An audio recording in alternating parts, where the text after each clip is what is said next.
बात हो रही थी इस वक्त अदलिया की, जो 6 जजों ने लेटर लिखा, उसके ऊपर बड़ी गहमा गहमी हर तरफ बहस चल रही है, पुरजोश तरीके से चल रही है। तो मैं बात कर रहा था, अब बात निकली है तो बहुत दूर तक जाएगी। मैं छोटी सी बात करता हूँ कि अभी जो 45 साल बाद एक फैसला आया है वज़ीर आज़म साहब का, वज़ीर आज़म जुल्फ़िकार भुट्टो साहब का, कि उनका जो जुडिशरी फैसला था वो ठीक नहीं था। तो मैं सोच रहा था कि वो रूलिंग पार्टी जिसकी बेटी वज़ीर आज़म रही हो, जिसका दामाद सदर रह चुका हो, फिर उसका रूलिंग पार्टी में जिसका एक सूबे में लगातार एक गवर्नमेंट चल रही हो, तो उसका भी 45 साल बाद फैसला हुआ है। वो नहीं करा सके। बड़ी इंटरेस्टेड बात है। वो भी बात की है अपने चीफ जस्टिस साहब के दिल में कोई बात आई, उन्होंने फाइल खोली तो 45 साल फैसला दे दिया। यहाँ एक पॉइंट पैदा होता है कि एक आम आदमी जो इंसाफ मांगता है उसको नहीं मिलता। अभी मैं देख रहा था कि एक छोटा सा फैसला था जो 68 साल 68 ईयर गुजर के फैसला किया था कि विरासत तकसीम होनी थी, तो उसको 68 ईयर गुजर के बाद में फैसला हुआ। हर टीवी ने उसकी हेडिंग चलाई कि ये फैसला हुआ है। मैं कहता हूँ कि ये फैसला जो है ना, ये जो भी काम हो ना, ये 1 माह 2 माह में ये कंप्लीट हो जाना चाहिए। हमारी अदलिया जो गवर्नमेंट से तनख्वाहें लेती है, जो प्रोटोकॉल लेती है, जो इन्हीं आगे पीछे गाड़ियां घूमती है, इसका जो नंबर है वो दुनिया में 12वां है। और इसका इंसाफ परफॉर्मेंस का जब इसको देखा जाए, दुनिया में इसका आखिरी नंबर है, आखिरी 5 नंबरों में से है। अब ये अदलिया में इनकलाबी तब्दीलियां करनी पड़ेंगी। अगर ये इंसाफ आदमी को घर की दलीज में मिलना शुरू हो जाए तो फिर ये केसेस खत्म होने शुरू हो जाए। ये पुरानी दुश्मनी किसी मुल्क में पुरानी दुश्मनी नहीं चलती, पाकिस्तान में चलती है। क्यों चलती है?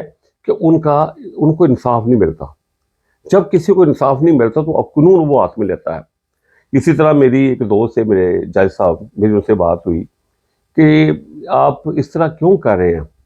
दो उन्हें वजूहत बयान की। कहता हमारे अंदर जो लोड है ना केसेस का, एक तो गलत पर्चे बहुत हुए होते हैं, और उसके लिए मैंने आज तक देखी नहीं है। एक 782 की शायद शिक है कि किसी का खिलाफ FIR दर्ज हो जाए तो उसके खिलाफ एक उल्टा केस है 782। कहता मेरी लाइफ में मैंने आज तक किसी को सजा नहीं दी।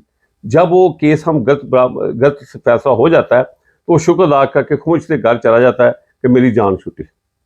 इसी तरह मुझे वही जज मुझे कहने लगा कि मेरे सामने कत्ल हो जाए, मैं सजा नहीं दे सकता, क्योंकि मुझे फाइल के अंदर वो मामला या वो पॉइंट या वो विटनेस देनी पड़ती है।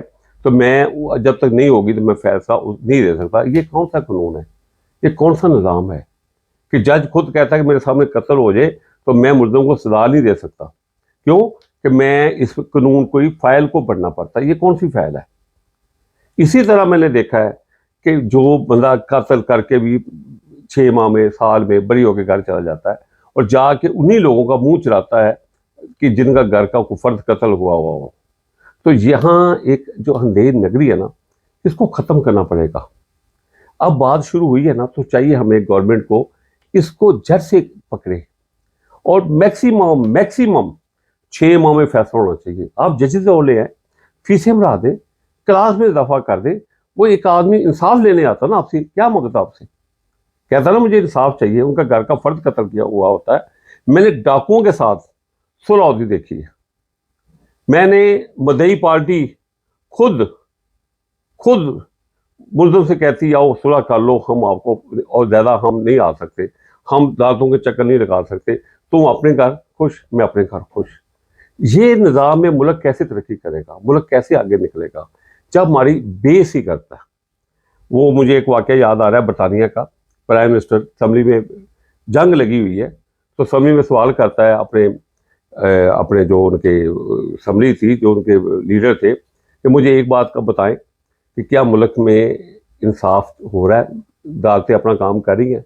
तो सब ने कहा बिल्कुल कर रही है। वो जाओ जाके सो जाओ, मुल्क को कुछ नहीं होता।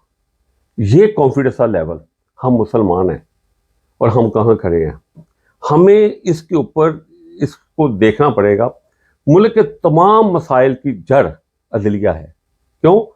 अदलिया ना टाइम से फैसला देती है, ना टाइम से लोग परेशान है, जिसकी वजह से सरमायाकार भी मुल्क में सरमाया क्यों बाहर लेके जाते हैं।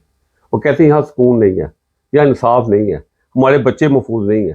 सिर्फ एक वजह है, अगर गवर्नमेंट, अदलिया, चीफ जस्टिस साहब बहुत अच्छे हैं, अगर ये इस वक्त मुल्क के साथ, कौम के साथ कुछ नेकी करना चाहते हैं ना, तो ये एक नेकी कर दें कि हर किसी को 1 महीने में इंसाफ, 6 माह में इंसाफ।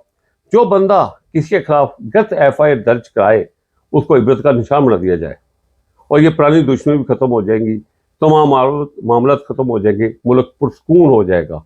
बस चंद लोगों की खातिर मुल्क इस वक्त बेबस हुआ है। चंद लोग कहता हूँ मैं कि आप टॉप 10 पकड़ लेना।